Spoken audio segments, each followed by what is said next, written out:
Happy Monday, everybody. Another week and another week of racing here at Woodbine Mohawk Park. A hot edition, as Evan Laux said it on when he had his introduction. And yeah, it's really hot here, and hopefully that can translate to some good action on the racetrack. I'm back from some humid temperatures in New Jersey back here, and happy to be in Ontario for the next foreseeable future. To highlight the action here at Woodbine Mohawk Park, obviously we've got a busy week ahead. We've got some Grand Circuit action later on. We've got some busy action as well at our sister track, the Thoroughbreds Woodbine. It's going to be a great weekend, and happy to look through and go through all the Grand Circuit action with my co-host Randy Waples. And I missed some action on Friday, Saturday, I'm sure. Some good races, I'd say. Yeah. Saturday night was a good night, too. You know, there was good racing on both nights, but you had some good racing down in New Jersey as well. Yeah, eventful, I would say. It's always eventful when the driving colony is not there. You get some new faces. Kids are a little bit anxious, want to, kind of make a name for themselves or, just get the job done, right? It's an opportunity for a lot of people, and I think we had 3 races where drivers hooked wheels. Oh. Three in one night. So they were all eager. A little bit too eager, I would say. But we had a new face, Jack Callahan, who came from Australia and is giving it a go here in North America. So he's going to be here for the next 6 weeks. He's going to be staying with Todd McCarthy, I believe is what he said in a paddock interview.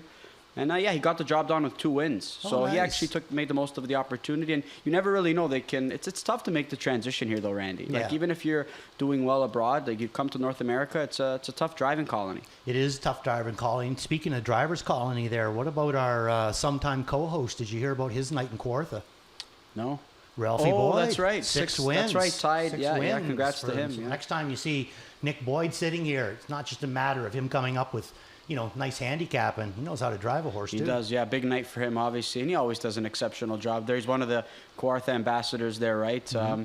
Never been to Kawartha on a Saturday night. I'm always, I'm here or I'm just kind of commitments elsewhere. But just would love to go there and kind of enjoy it because I hear only good things there. It's like old-time racing, yeah, okay. You know what I mean? Like you go there and, you're right close to the track. And it's just a little bit not quite as chaotic, I guess you would call it here, you know what I mean, with the way things are here sometimes. Just a little bit kind of settled down, a little bit nice. Very nice place to be. Place I wish I was yesterday, but I was just a little bit too tired, needed to catch up on some sleep, was Georgian Downs, which played host to the Earl Rowe. And how about Nacy? I mean, a horse who we talked about getting his confidence going at the right time, 61-1 playing the role of upsetter in the Earl Rowe trot. So, I mean, great job there by Team Cullen getting the job done. Yeah, I never would have picked Nazy in there. There might have been a couple that I would have took, in there, but boy, that was a big mile to take down that field of horses. Yeah, congratulations, Tim. Obviously, getting the job done at a big number and just a great opportunity. And again, we kept saying, I wonder if he's going to come close enough to beat a horse like Logan Park. Well, he did it in a stakes event last night, so kudos to him as well. And we spoke about the big week. We've got a big weekend coming up. We do have Grand Circuit action on Friday, some eliminations for the Peaceful Way as well as the Wellwood. But we've got King's Plate at Woodbine this Saturday, which is always a huge card. And what better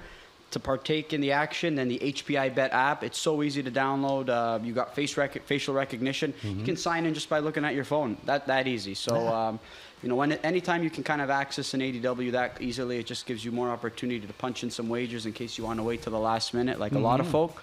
But yeah, download the app, bet anywhere, anytime, and speaking of betting, we're gonna preview the betting menu there for the King's Plate. How about those guarantees? Eh? Ooh, those are nice, some juicy guarantees. $200,000 guaranteed early pick 5, $400,000 guaranteed middle pick 5, as well as the late pick 5. So $1 million. Yeah, $1 million worth of guarantees. Yeah, I mean, it's going to be a great betting menu, as well as the Power Pick 6 mandatory payout, Jackpot High 5, which is also going to be mandatory payout. Look, it's a big day in itself. It's always a big event, but anytime you have a stellar wagering menu and some stellar fields, it just makes it that much more enjoyable. Yeah, for sure. I don't know why they ended up going Saturdays or whatever, but to tell you the truth, John, traditionally wise, I always kind of enjoyed Woodbine's big day on the Sunday, whether it was Queen's Plate or King's Plate. I always kind of liked that Sunday sort of last round of the Masters kind of atmosphere. Can't disagree with you there, but obviously with the hotels that they've got going on there, I think they probably want to make it like a weekend event. You come for the Saturday, enjoy yourself. You don't. There's no hurry to get back for the work week. You can enjoy Saturday night, maybe enjoy the afternoon action at Woodbine as well, and then head off to wherever you need to head off at. So, of course, it's kind of weird to change traditional, but I think it's kind of, there's some positives to it. I'm sure that there's a good reason for it, and they wouldn't keep doing it if it wasn't working for them. But I'm just saying, as I grew up, it was always kind of cool.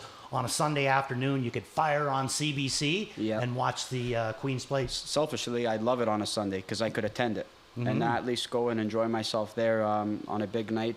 Excuse to dress up, put on some fancy outfit or something, but yeah, it'll be a good night. It'll be a great day. Our colleagues are obviously gonna have a great. They always put forth a stellar broadcast, right? So I know it's a lot of stress, a busy week ahead, but it's kind of a nice relief when it's over. Yeah. Well, it would be for them, and best of luck to Elisa and Jeff and everybody on the production crew out there, and everybody then the production crew here that goes to the King's Plate, because it is a big production for Woodbine. A lot of hard work being put in this week as they prep for their biggest day of the year. All right, we spoke about the weekend. We're going to look at some track plays, and I'm going to have to take the honors to you, Randy. You're going to have to tell me what you see, and including what you saw over the course of the weekend. It's more or less the same.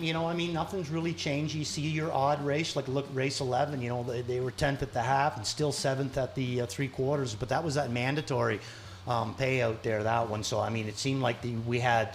About 5 or 6 on the inside and 5 or 6 were always on the outside. It was a well-contested race, but everything else more or less the same, In race 6, got away 4th and still 3rd at the 3/4, but everything else seems like it's still up close, We're still dealing with a really fast track, and with this hot weather, it just makes the track, and the environment or whatever, just that much conducive to speed. How about one last bet getting the job done there? He's been racing really well, but never just seemed shy on the wins. Got the job done, worked out a nice trip, and worked out a perfect trip, I should say. But Line's Better Day, how big was that mare? Getting the job done. Yeah, she was really good. The one that I thought would be really good just didn't fire, and that was Custom Special. Yeah, I was a little surprised. She actually worked out a pretty good I should say she was behind Line's Better Day, was she? And she didn't fire whatsoever, but it tends to happen sometimes. It does, We're hoping that you and I can fire here from a handicapping standpoint, because I tell you what, I think this is a tricky card per se. There's some horses that I went to. I can't even tell you if I have the utmost confidence in them per se. So I think there are some opportunities for some value. I think there's some horses that are going to be short prices that are probable winners. But we're going to try and navigate it tonight. So how about we get to it? We're going to look at some replays, and we're going to kick things off in race number 2. And it's a couple of horses here that I'd say you and I have been waiting on in terms of wanting to go back to them. It all depends on what class they're going to find themselves back in. But you and I landed on the same top pick here. I think this is a really good spot for this daughter of Six Pack, and that's the likes of Zed Athena, who we're going to be discussing. Drops down in class. She's been racing, is coming off a pretty good effort, and that's an effort you want to highlight as well. Yeah, I got Southwind. Did you use Southwind Milk underneath? At all? Yeah. Me too. Okay, so our top 2 are the same, and the reason that I went to Zed Athena over Southwind Milk, I like both of them very, very much, but I find that Zed Athena is quicker. She's got really quick turn of foot. Sometimes with Southwind Milk, it seems like it takes her a few steps to kind of get into that mode. But this girl there, she can just snap right into top mode. So this is the last start that she raced here. She had the 8-hole Louis Waugh doing the driving for Justin Turcotte. She gets Bob McClure back in here tonight. And, he usually seems like he gets along with her as good as anybody else. So I thought it was a good effort that she put up into this winners of 3, not more than 5. You can see her coming on the end of it from the 8-hole. She got the 3-hole to work with tonight, and like I said, picks up McClure. McClure could have went 2 ways for Justin Turcotte. He could have went with right here Hanover, who is racing extremely well right now, and he's going to be Garnett's top pick right here, Hanover. But Bob elects to go with Zed Athena, and I'm going to go that way as well. And the biggest reason why is because, like I said, number 1, I find she likes to win races, and number 2, she's really quick. And in a short field like this, all she's got to do is stay close and then turn on the afterburners. You get a couple of tries to get acclimated at this level. The first time at this level, I thought she was a bit flat. The second time with the replay you just showed, I thought she was just fine. So one that I'm going to give a vote of confidence to as well. But there's a couple other rivals I thought raced pretty well. Southwind Milk, she's always been in the right spot. Made a miscue last time out. Made a miscue in a really bad spot, though. I know you liked her last week. She could have easily got the job done. Just tough to make a break, turning for home in the pocket, because that's a winning spot. Yeah, and I mean, I'm not even 100% sure why she made that break, sitting in the deuce, because she had no reason to it or anything. All of a sudden, she just kind of got mixed up and just rolled off stride. So picking up Chris Jr. tonight with James down in Prince Edward Island. So I think he's going to get along quite well with her. And there's another horse that you and I thought raced quite well last week too, and that's the one horse. Yeah, PL Sapphire. She was in amongst rivals. She had some trot. It's tough because it's one that we wanted to go back to, but sometimes you find another horse that you just might like a little bit more at a certain level, and I think this is a much softer spot for Zed Athena than some of the rivals that she took on last time out. So you and I hoping to get on the same page in race number 2. We're going to move on to race number 4 as we preview some pacers here in this spot, and this is some pop-up series action. And look, the class of the field appears to be the 7-horse Living the Beach Life. This guy's going to be awfully tough to beat, I'd say. Taking on a similar group, he did it so easily last time out. There's another rival that you want to highlight who you thought raced pretty well last time out, and that's JK Victory. Yeah, JK Victory. Now I find him to be quite interesting in this race. So James drove him in his last start. Now the big thing is his last start at Grand River. I mean, in against Sometime Somewhere, Artie's Ideal, more or less the same kind of bunch that he's going to be facing in this series. But his last start at Grand River, he went off at 17-1. Then his first start here for James, he goes off at 4-1 in against these kinds of horses. James, I think he does a good job with him. He just never really gets a big chance to race him. Mm-hmm. So maybe we can see this one go ahead. There it is. James got the whip up in the air. He's not asking him to do anything. And I thought it was a really good effort. Now, what's interesting in here as well is that Tyler Borth was down on Leave It to Luther, who had a really good second in that last start for him.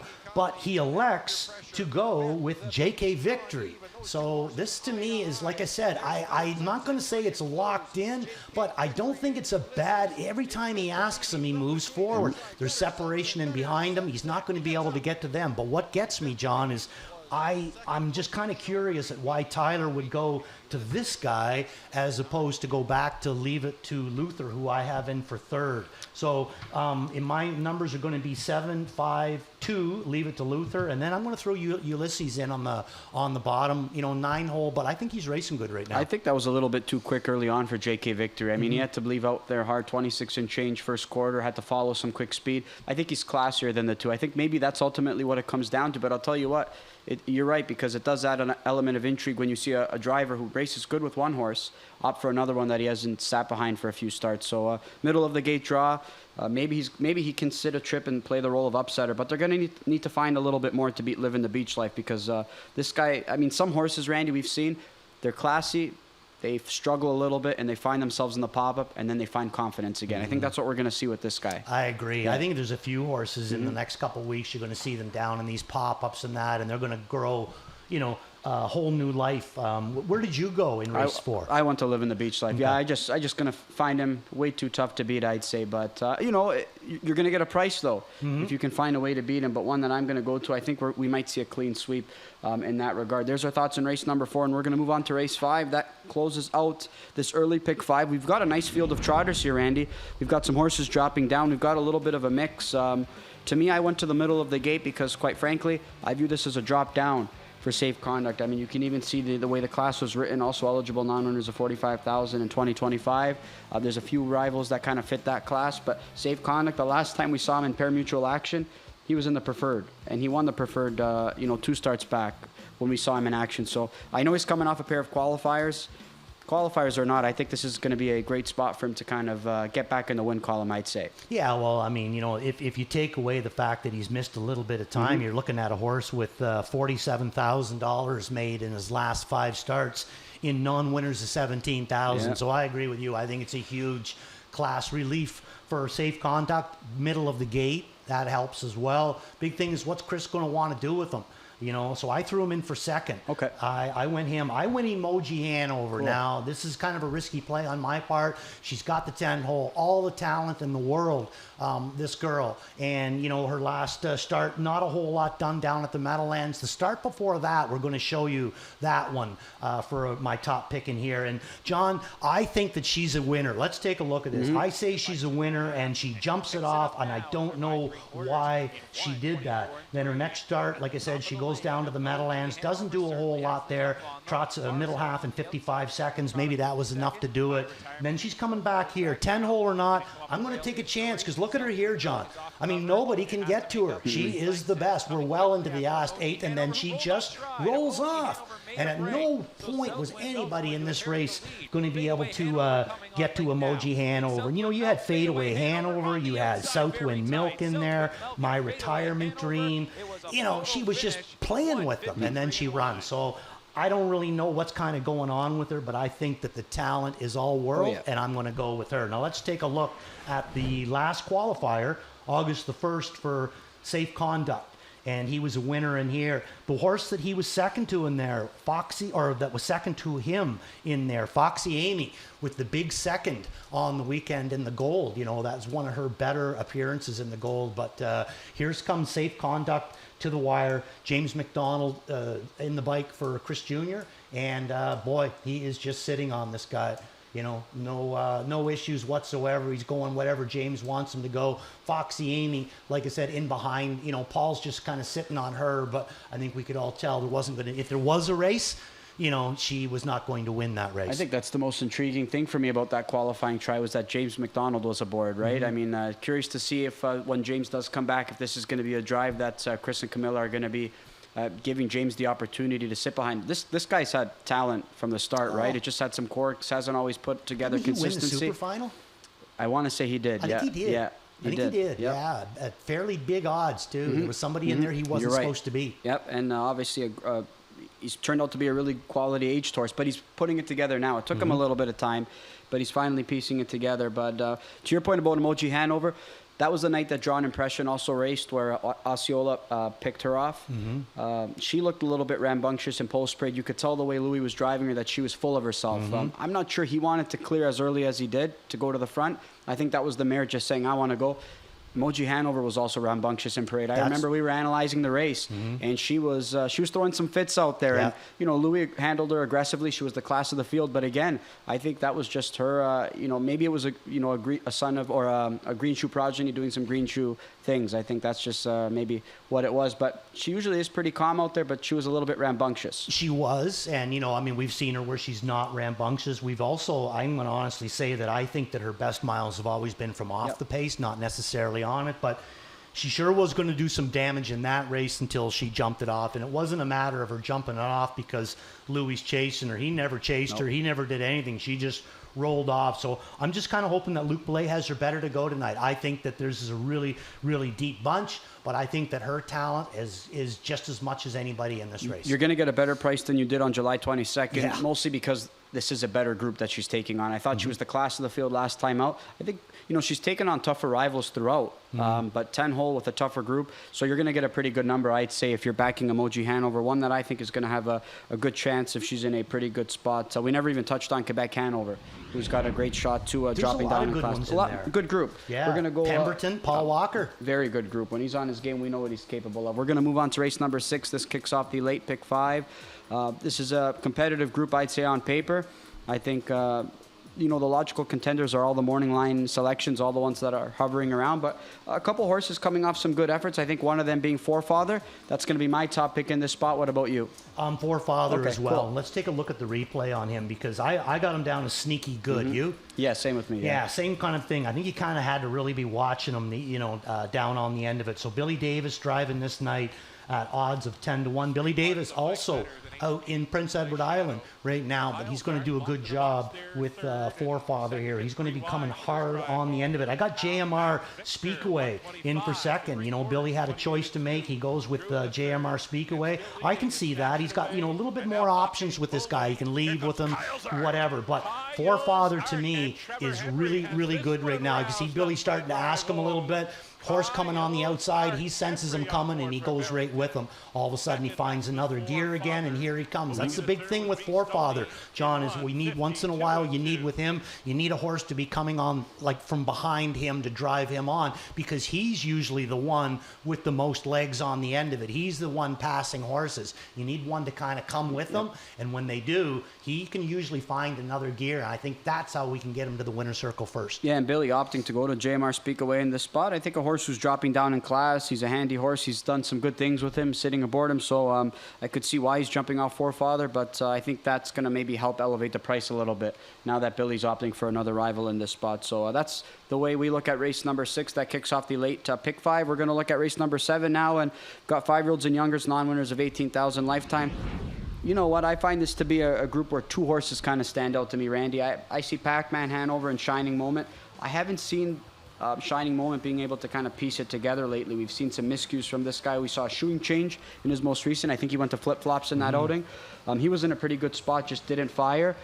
There's some speed with this guy. I just don't know when he's going to piece it together. I don't think I put him on top just because he's got some quirks. I did want to include him in my pick 5 ticket, but I went to Pac-Man Hanover and hoping that maybe second-time Lasix, a start at this level, is going to maybe bode well for him. What about you? Well, I went the same route as you, more or less the same reasons too. Second start Lasix. Now he does have a really, really stale date, July the 8th. But so I'm not exactly sure what happened, but this is just a guess on my part. On his bottom line, he's a winner for Bobby McClure for Sean Stacey. Okay, and then the next time that Bob drives him is his very last start, first time Lasix, and he comes up with a really good effort. You're going to see this replay, finishing 5th in here at odds of 21-1, and then he misses some time and no Bob. And what makes me think is that maybe this horse was brought down and he was schooled by Louis. Maybe Bobby wasn't here.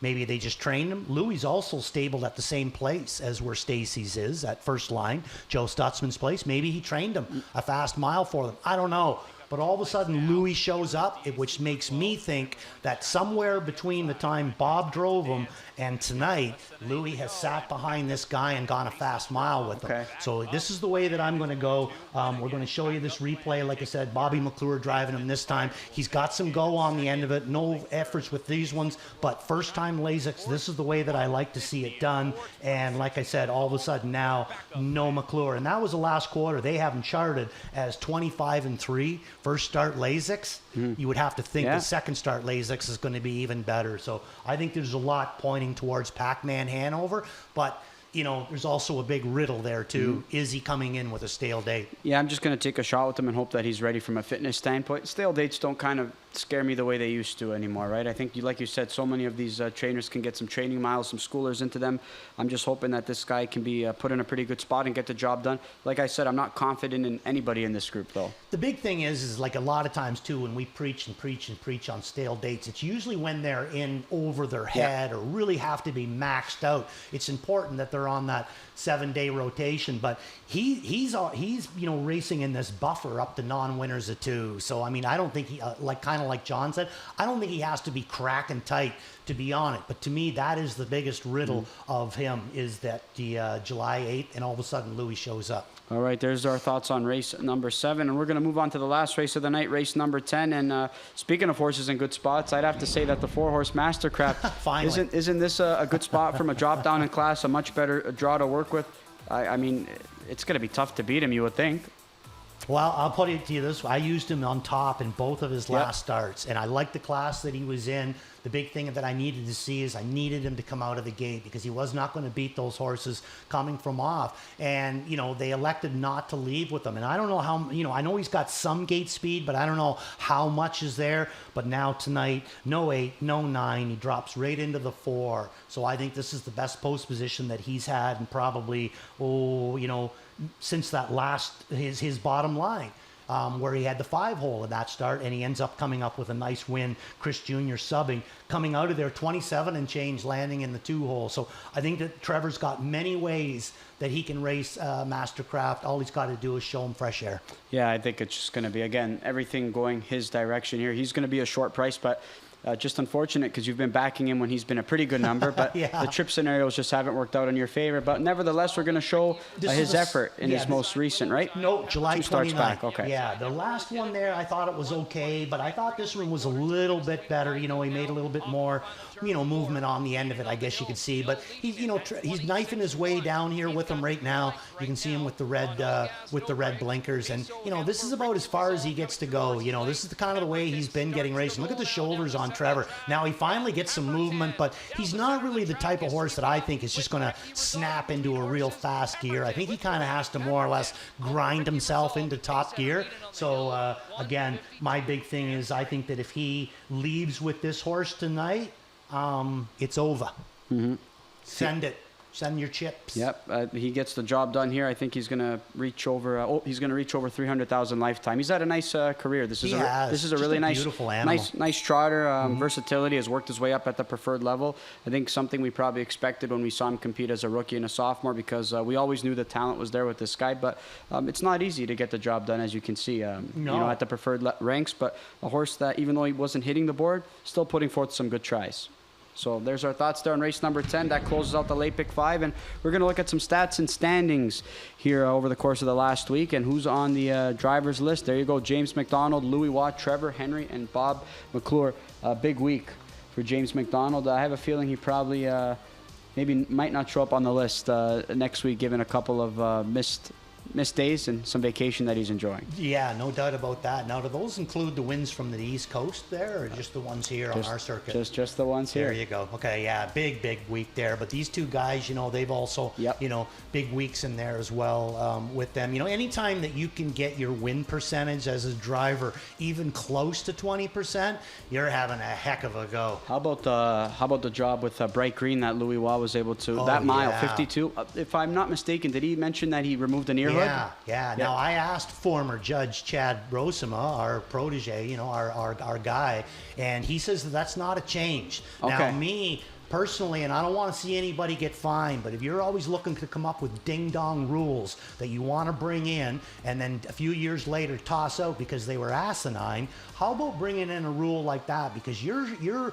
when you take the ear hood off of a horse, you are showing intent. You're not showing intent to go to the back. You're showing intent to be forwardly placed. So I think that should be an equipment change. Yeah, nice rant over. Nice mile there, though. 52, was it 52 flat? Chantel. 52 and change. So nice mile by Bright Green there, getting the job done. And trainer standings, Nick Colucci leading the way with tied with Chantel with 6 wins. Big week for Chantel Mitchell. These two. Big week. So obviously Nick Colucci hoping for some big things Saturday at Pocono, which something we'll talk about momentarily. Kyle Fellows on that list, as well as Dave Maneri. Century Komodo, was that 48 and change that mile? Big mile for Century Komodo. He's got some speed, but usually we see him doing it when he's chasing horses. He did it. He did all the heavy lifting on Saturday. Did you do your homework for Tuesday yet?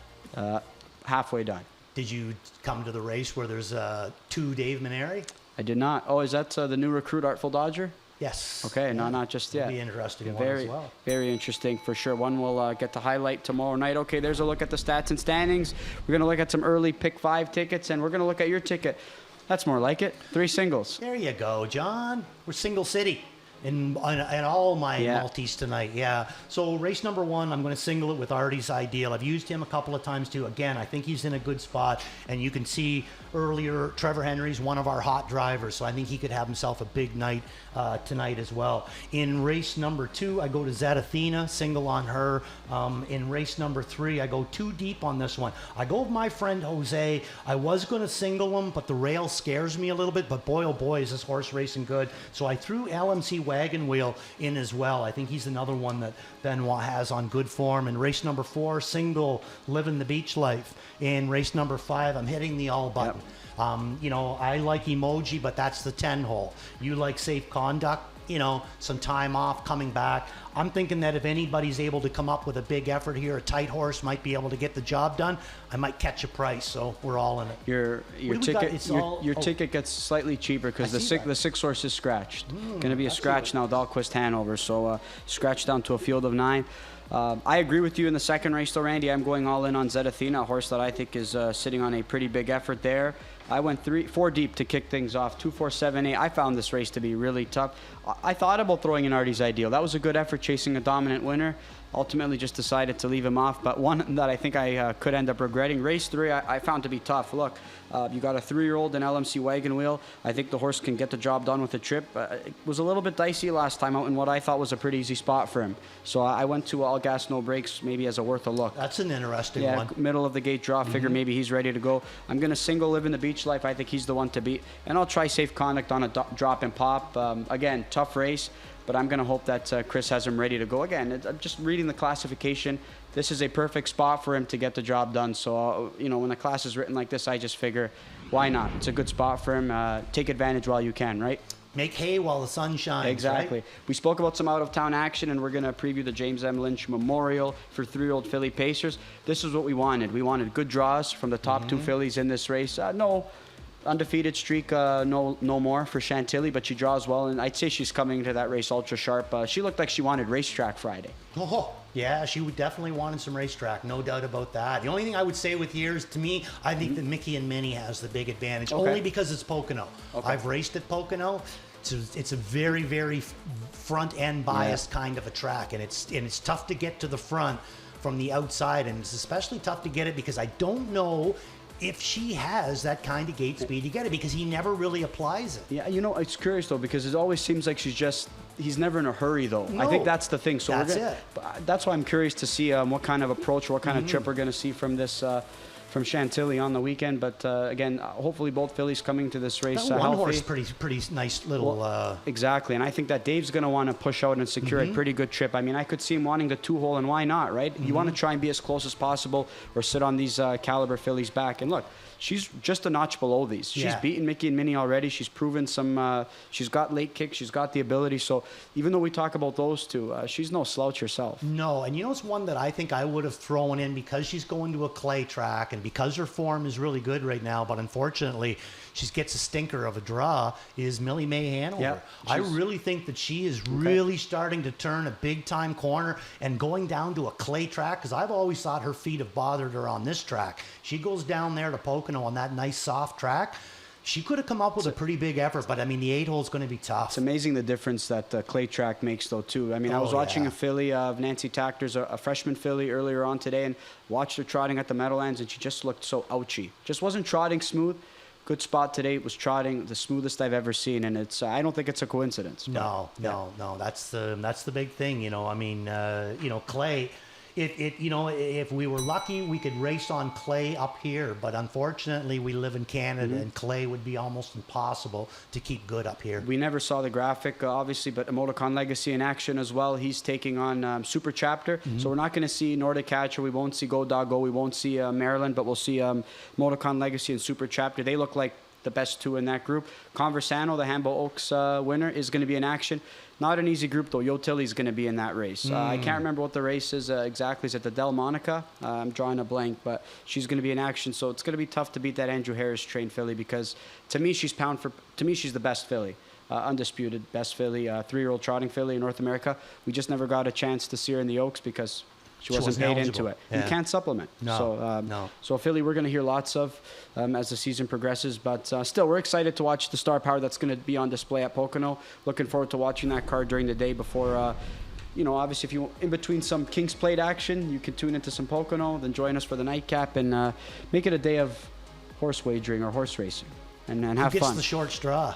For which one? Who wears the hot dog suit? You're working here that day. No hot dog suit. It's either you, me, or Chad. One of us is wearing the hot dog suit. Both of us will be here tomorrow. Does it start tomorrow, this promotion? It starts tomorrow. Hot dog. You got the $2. short straw. Listen, not only at the Rogers Center do you get the $2 hot dogs. Come to Mohawk and get the $2 hot dogs on Tuesday. This is the greatest promotion of all time. I mean, what goes better than hot dogs and horse racing? Cheaper beer. Okay, there you go. There you go. Cheaper beer. There you go. It's hot dogs with some cheaper beer. I think that's the tandem that everybody loves. That's the tandem. That's the dream tandem, I'd say. So come in here and indulge some hot dogs. And maybe make a little bit fun, maybe some fun side wager for every winner you find, or every loser that you come up with to the track. You got to buy a hot dog, or you got to eat a hot dog. And at $2 hot dogs, there, I mean, you can eat forever. Yeah, I can't do more than a couple. I don't want to get sick on hot dogs. I'm not joining any side props, or I'm not. That's why I make sure not to lose my fantasy football league every year. I don't want any of those. If you finish last, you got to eat like 200 or 20 hot dogs, or sit at the Waffle House and eat waffles every hour, or whatever those just make sure you bring a set of shorts and a t-shirt tomorrow when you strap that dog suit on. Bring the stretchy pants tomorrow. Just the stretchy pants. We'll eat hot dogs all night in between races. All right, there's a cool promotion there. Why don't you come to the track and indulge in some $2 hot dogs tomorrow night. But hopefully we can come up with some winners tonight so we can splurge on those hot dogs, Randy. Let's start with your plays of the night. Okay, I kind of bookended this, John. Worth a look is going to be race 1, Artie's Ideal. Beat the Fave, Zetathena in race 2. I don't see her going off as the favorite in that race. And then I moved down to the other bookends. The all-in's going to be race number 9, Wallace Hartley, and Waples Watch, Mastercraft, race number 10. I've been waiting for this one for a while. Yeah, I like it. All right, plays of the night for myself is going to be Best Bet Zetathena. I'm hoping you and I can be on the same page there. Worth a look, all gas, no brakes. I like that one. Can't say that it's a sure thing, but I do think it's one to consider. Drop and pop, safe conduct. Beat the Fave. I'm going to try Nautical Hanover. I like that one too. It's in a good spot. I think Wallace Hartley's in that race as well. I think it's a nice little race that we've got there. Hoping to beat sometime somewhere. Your Worth a Look I have in for 3rd, and your Beat the Fave I have in for 3rd. There you go. So right idea. Just right different idea. spots. Just All a right. matter whether you can cash it. Let's see some other resident handicappers and hear their thoughts here on this evening's program. Better Sunset for Ghislaine Repeat. I'm hoping so. That one's my top pick in the opener. Garnet Barnsdale, JMR Speak Away spot play. Kevin Plaucha, Wild Turkey Hanover, his spot play too. He's got the ability. Good draw to work with. I think he's going to be tough to beat in there. Yeah, he will Turkey be. He will Hanover, be. Merits a lot of respect. One that I would throw in on pick 5 tickets. All right. And one less in there too. Sushi bars scratched. One less rival to worry about too, so he even gets a better draw to work with. All right, there's our thoughts on this Monday night program. We're going to get underway in just over 5 minutes. Best of luck. Stick around. We'll be here all night.